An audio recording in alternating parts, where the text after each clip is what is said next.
Nah, yuk sama-sama kita bahas beberapa hadis Rasulullah SAW. Ini yang dikumpulkan dalam kitab favorit saya, ya. Ini kitab favorit saya, yaitu kitab Riyadhus Shalihin. Dalam sebuah hadis Rasulullah Sallallahu Alaihi Wasallam ini bersabda, ya, dari Anas radhiyallahu an, dari Nabi Sallallahu Alaihi Wasallam, beliau meriwayatkan firman Allah yang maha mulia lagi maha agung dalam hadis qudsi. Jadi kalau hadis qudsi adalah Allah yang menyampaikan, tapi disampaikan melalui lisan Rasulullah SAW.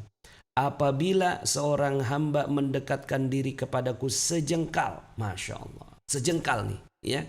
Jadi kalau hambaku mendekat kepadaku sejengkal, maka aku mendekatinya sehasta. Sehasta itu mana ya? Kalau mendekat sejengkal, ya, dia akan mendekat sehasta, sehasta setengah ini kayaknya, ya. Jadi kalau kita mendekat kepada Allah sejengkal, ya, Allah lebih sungguh-sungguh daripada kita, ya. Allah mendekat kepada kita dengan sehasta. Jadi, ya, Allah Subhanahu wa taala maha baik, gitu ya. Maha bersungguh-sungguh. Jadi kalau kita bilang, saya tuh udah sungguh-sungguh, Allah lebih sungguh-sungguh lagi daripada kita, ya.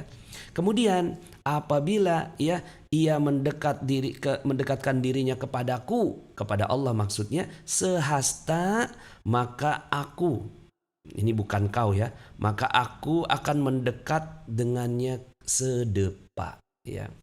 Jadi kalau dia dekat kepada Allah dengan sehasta, Allah mendekatnya dengan sedepa. Dan apabila ia datang kepadaku dengan, ya, berjalan, kita berjalan kepada Allah Subhanahu wa taala tertati-tati, pelan banget, maka Allah mendatangi dengan berlari. Oh, hambaku itu, ya, tarawihnya sungguh-sungguh, dikejar sama Allah, ya. Dikejar sama Allah. Kita datangnya jalan, gitu ya. Sampai ngantuk-ngantuk tarawih, gitu ya. Ngedengerin ceramah juga, gitu ya. Ngedengerin ceramah juga. Gitu ya. Nguap-nguap. Tapi Allah sungguh-sungguh mendatangi kita, gitu ya. Jadi Allah itu lebih sungguh-sungguh daripada kita, ya. Maka yuk sama-sama kita lebih sungguh-sungguh daripada Allah, ya. Allah udah berikan yang, ya, terbaik buat kita. Hadis yang berikutnya, ya. Lihat di sini, ya. Ada dua nikmat di mana manusia banyak tertipu karenanya, yaitu kesehatan dan kesempatan. Hati-hati ini tertipu kita, ya. Tertipu dengan baru hari kedua Ramadan, ya kan? Tahu-tahu, ya, udah tinggal 2 hari lagi Ramadan. Tertipu kita, ya. Jadi jangan saja, ya, jangan sampai kita tertipu itu. Kemudian nih, ya, contohnya dari Aisyah radhiyallahu anha, ia berkata, sesungguhnya Nabi sallallahu alaihi wasallam selalu bangun untuk mengerjakan sholat malam sampai kedua kakinya bengkak. Allah karim, masya Allah. Ini mujahadahnya Nabi. Jadi Allah mujahadah, Nabi mujahadah, ya, sungguh-sungguh. Kita nggak mujahadah kebangetan, gitu ya. Aisyah sampai bertanya, wahai Rasulullah, mengapa engkau berbuat demikian sampai kaki bengkak? Kita pernah kagak ya sholat sampai kaki kita bengkak? Kayaknya nggak pernah kayaknya, ya. Tapi ini masya Allah, Rasulullah Sallallahu Alaihi Wasallam, ya, bukankah Allah telah mengampuni seluruh dosamu, baik yang telah lampau atau yang akan datang? Udah diampuni semua dosanya. Udahlah, kamu tuh udah jamin masuk surga. Semua dosa diampuni, ya. Semua dosa diampuni oleh Allah Subhanahu wa taala. Tapi apa kata Rasulullah? Afala uhibbu an akuna 'abdan syakura. Apa aku tidak pantas menjadi seorang hamba yang selalu bersyukur? Allah udah kasih semuanya, ya. Tapi nggak mentang-mentang gitu. Rasulullah udah diampuni semua dosanya, nggak mentang-mentang. Kita kalau jadi nabi, udah diampuni semua dosanya. Kata-katanya wahyu, ya. Pikirannya cerdas gitu. Terus kemudian kita ngelunjak sama Allah. Lah kan kita sekarang ngelunjak, mata dikasih sama Allah malah dipakai buat ngelihat maksiat, ya kan? Telinga dikasih sama Allah, bisa dengerin yang lain-lain, bagus, bisa dengarkan azan, bisa dengarkan Quran, malah didengarkan untuk yang diharamkan Allah, mendengarkan aib-aib saudara dan seterusnya. Kita kan ngelunjak namanya. Kita punya lisan yang harusnya dipakai berzikir kepada Allah Subhanahu wa taala, tapi ternyata lisan kita dipakai berdusta, berbohong, menyakiti hati orang lain, berkata kasar. Ya Rabbi, ya. Sementara Nabi dikasih sama Allah Subhanahu wa taala, beliau membalas apa yang dikasih kepada Nabi dengan bersyukur, ya. Nah, ini bentuk mujahadah, masya Allah, ya. Ada lagi ya hadis nih, Rasulullah SAW apabila memasuki 10 hari terakhir di bulan Ramadan. Jadi nanti ya 10 hari terakhir di bulan Ramadan, beliau senantiasa beribadah pada malam hari dan membangunkan keluarganya. Ya, nah, yuk sama-sama ya, kita nanti bersungguh-sungguh ngikutin Nabi, yuk bersungguh-sungguh dan mengikat erat tali pinggangnya. Hadis riwayat Bukhari dan Muslim. Ini adalah bentuk mujahadahnya Rasulullah SAW.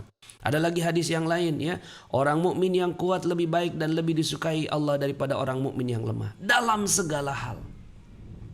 Maka bersemangatlah untuk mengerjakan sesuatu yang bermanfaat bagi dirimu, serta mohonlah pertolongan kepada Allah dan jangan lemah. Ya, jadi orang Islam itu harus kuat, ya, harus ya. Ini ada pertanyaan, nggak apa-apa, bagus ya. Pak Nas, saya harus bagaimana? Saya punya hutang sama seseorang hampir 12 tahun. Selama itu pula saya mencari orang itu untuk bayar, tapi sampai saat ini belum ketemu dan nggak ada orang yang tahu keberadaan orang itu. Iya, kalau nggak tahu ya kasih ke lembaga-lembaga ya, pesantren, ke masjid ya, ke anak yatim, titip ya, ini saya nggak ketemu orangnya udah 12 tahun nih gitu, saya nyicil ke kamu ya gitu, dalam hati aja ngomongnya nih, saya kasih gitu ya ke anak yatim gitu ya, kalau seandainya kita nggak tahu orangnya. Kemudian kalau tertimpa sesuatu, janganlah kau mengucapkan seandainya saya berbuat begini tentu akan terjadi begini begitu. Ya seandainya itu nggak boleh. Tapi katakan apa yang telah ditentukan Allah dan apa yang telah dikehendakinya pasti akan terjadi. Ya, fa innalau minasyaiton, ya, karena fa innalau taftahu amali syaiton, ya, karena kata-kata seandainya di bulan Ramadan ini saya bisa sukses, andai saya bisa hatam 5 kali, hatam 2 kali, andai-andai, iya, berandai-andai. Bagaimana orang-orang berandai-andai itu? Ya udah, seandainya saya bisa khatam 2 kali sebulan. Baca Qur'annya cuma 2 halaman sehari. Ya nggak mungkin lah. Nggak mungkin. Orang-orang yang mau khatam 2 kali, ya bacanya minimal 2-3 juz sehari. Kalau mau 2 kali. Ya, jadi jangan sampai kita orang yang berandai-andai. Nah, ini yang kemarin ya, saya sama anak-anak itu menghafalkan. Hujibatin nar. Coba ulangi sama-sama. Yuk 1, 2, 3. Hujibatin nar. Ya, saya gedein ya. Sekali lagi. Hujibatin nar bisyahawat. Ya. Hujibatin nar bisyahawat. Hujibatin nar bisyahawat. Ulangi lagi terus begitu ya, kalau mau ngapalin memang begitu. Hujibatin nar bisyahawat. Hujibatin nar bisyahawat. Hujibatin nar bisyahawat. Wa hujibatil jannah bil makarih. Wa hujibatil jannah bil makarih. Wa hujibatil jannah bil makarih. Wa hujibatil jannah bil makarih. Hujibatin nar bisyahawat. Wa hujibatil jannah bil makarih. Apa artinya? Ya, artinya neraka itu dikelilingi dengan berbagai macam kesenangan. Ya, kesenangan yang menipu. Main gadget seneng ya kan, nonton TV seneng ya kan, main sama teman-teman seneng gitu. Tahu-tahu udah lewat waktu. Ya. Nah, neraka ya itu dikelilingi dengan yang nikmat-nikmat. Padahal ternyata di baliknya ada jurang api neraka. Maka hati-hati. Hati-hati. Dan surga itu tertutup dengan berbagai macam ketidaksenangan. Ya, bil makari. Surga itu tertutup. Ibaratnya tuh surga itu kayak permata ya. Seandainya ada gedung yang indah, terus kemudian gedung itu ditutupi dengan hutan yang amat lebat begitu ya. Untuk datang ke gedung itu, kita harus menerabas hutan-hutan itu. Nah, begitulah surga. Surga itu tertutup dengan berbagai macam ketidakmudahan. Ya. Maka kita harus mujahadah. Kita harus bersungguh-sungguh dalam ibadah. Ya. Sehingga akhirnya dengan seperti itu, ya, Allah Subhanahu wa Ta'ala kasih surga. Karena surga ini nggak murah, bro. Surga ini mahal, bro. Ya, kita harus mengejarnya dengan ya sungguh-sungguh. Hujibatin nar, hafalin ini ya. Hujibatin nar bisyahawat. Dikelilinginya neraka itu dengan syahwat, dengan kesenangan yang menipu. Wa hujibatil jannah bil makari. Dan ditutupi itu ya surga dengan hal yang enggak enak-enak ya. Maka yuk sama-sama ya. Dengan begitu akhirnya kita benar-benar serius sungguh-sungguh beramal ibadah ya. Nah, ini terakhir ya, sebelum kita masuk ke tamu kita, sudah ada dua tamu saya ya. Ibu Ganeviati sama Pak Ustadz Solishen ya, untuk membahas ini ya, dan nanti kita juga berdiskusi tentang keajaiban-keajaiban yang mereka dapatkan ya. Nih, dari Abu Abdullah Huzaifah bin Yaman Al-Ansari, beliau dikenal sebagai tangan kanan Rasulullah. Jadi tangan kanan Rasulullah ya itu menyaksikan ini ya, karena Rasulullah tidak mungkin menceritakan. Suatu malam aku sholat bersama-sama Nabi. Sesudah baca Al-Fatihah, jadi pas sholat ya Nabi habis baca Al-Fatihah gitu. Terus kemudian beliau baca Al-Baqarah. Masya Allah. Alif Lam Mim. Dzalikal kitabu la raiba fihi hudal lil muttaqin. Alladzina yu'minuna bil ghaibi wa yuqimuna as-salata wa mimma razaqnahum yunfikun. Terus dalam hati saya berkata, mungkin beliau akan ruku jika sudah baca 100 ayat. 100 ayat sampai mana tuh ya? Ya, saya kulu 141 tuh. Juz 2. Ya, 100 ayat. Tetapi setelah mendapatkan 100 ayat, beliau tetap baca. Ya Allah, lanjut nih. Masya Allah. Udah gemeter nih ya. Abdullah Huzaifah bin Yaman ini gitu ya. Huzaifah ini udah gemeteran nih gitu ya. Ya, dilanjut lagi dalam hati itu. Dalam hati saya bergumam lagi, mungkin beliau akan baca surat Al-Baqarah dalam satu rakaat. Wah, satu rakaat kali ini Al-Baqarah nih ya. Gitu ya. Ternyata setelah selesai satu surat, beliau nyambung bacaan dengan membaca surah An-Nisa. Ya Rabbi, gitu ya. Tahu-tahu ya, Bismillahirrahmanirrahim. Ya ayyuhalladzina amanu taqullah. Apa sih awal surat An-Nisa itu ya? Baca surat An-Nisa dari awal, ya Rabbi, ya. Ya, taqu rabbakum ya. Ya ayyuhalladzina ya ayyuhan nasu taqu rabbakumul ladzi khalaqakum min nafsin wahidatin wa khalaqa minha zawjaha wa bassa minhuma rijalan katsiran wa nisaa. Waduh. Terus kemudian nih Huzaifah bin Yaman gitu ya. Ya Rabbi gitu ya. Beliau baca sampai selesai lagi surat An-Nisa. Setelah itu beliau mulai lagi baca surat Ali Imran, ya Rabbi. Al-Baqarah, An-Nisa, Ali Imran tuh. Ini mujahadahnya Nabi, Masya Allah. Ya, kan tadi ya, Nabi itu ya sampai bengkak. Gimana sih sampai bengkak? Ya begini. Begini sampai bengkak, ya Rabbi. Beliau membacanya itu dengan tartil, ya, nggak buru-buru, ya. Alif Lam Mim. Ali Imran tuh ya. Allahu la ilaha illa huwal hayyul qayyum. Nazzala 'alaikal kitaba bil haqqi musaddiqan lima bayna yadayhi. مصدقا لما بين يديه وأنزل التوراة والإنجيل من قبل هدى للناس وأنزل الفرقان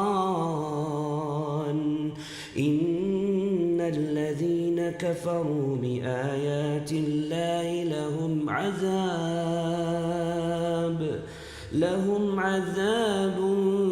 شديد والله عزيز ذو انتقام. Ya Rabbi, dengan tartil baca Ali Imran dengan tartil. Jika beliau menemukan ayat yang mengandung tasbih, ya, maka beliau baca tasbih. Jika beliau menemukan yang mengandung perintah agar memohon, maka beliau memohon. Jika beliau menemukan ayat yang menyuruh untuk melindungi diri, maka beliau memohon perlindungan. Ya Rabbi, berarti berapa banyak ini? Sesudah itu beliau ruku dan baca Subhana Rabbiyal Azim wa bihamdi, lamanya hampir sama dengan berdiri Allahumma. Ya, kemudian beliau bangkit dari ruku dan mengucapkan Sami Allahu liman hamidah, lalu berdiri lama hampir sama lamanya dengan ruku. Malu ya. Mungkin Nabi itu mulainya dari habis Isya kali ya. Jam 9 gitu ya. Jam 9 mulai dah tuh sholat gitu. Selesainya mah subuh ini. Ya. Selesainya sebelum subuh ini ya Rabbi. Ya. Kemudian beliau sujud dan membaca Subhana Rabbil A'la, lamanya hampir sama dengan berdiri. Hadis riwayat Muslim. Ya Rabbi. Jadi kalau bicara tentang mujahadah, ya, enggak ada yang mengalahkan Nabi. Masya Allah.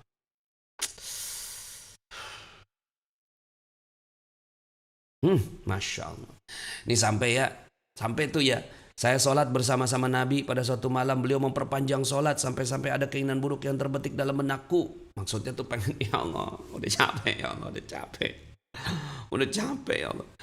Terus kemudian udah selesai nih ya, udah selesai sholat. Nabi nanya, tadi kamu terbetik apa di benak gitu ya? Apa tuh tadi kamu yang terbetik di benak kamu? Abdullah menjawab, saya ingin sekali duduk karena keletihan dan kemudian meninggalkan engkau ya Nabi. Gitu. Saking lamanya, ya Allah. Tapi gini ya, kalau kita jadi imam, sholat wajib kagak boleh panjang-panjang. Nanti ya jamaahnya pada bubar. Suatu ketika pernah ada seorang sahabat Nabi yang panjang sekali sholatnya. Kemudian jamaahnya satu orang bubar, lapor sama Nabi, ya. Kemudian yang imam itu diomelin sama Nabi gitu ya. Aduh, Masya Allah. Jam berapa? Jadi berapa kali bacaan tasbihnya? Kagak ngerti dah tuh, kagak ada dalam hadisnya. Cuma intinya mah banyak lah baca tasbihnya. So, bismillah yuk teman-teman semua ya. Kita ya apa bahasanya tuh? Pengen bikin Nabi itu bangga ya sama umatnya. Ya, kita pengen bikin ya Allah ya, aku umat Nabi Muhammad ya. Aku umat Nabi Muhammad gitu ya. Aku umat Nabi Muhammad sallallahu alaihi wasallam ya. Aku ingin berdekatan dengan nabimu gitu. Buktikan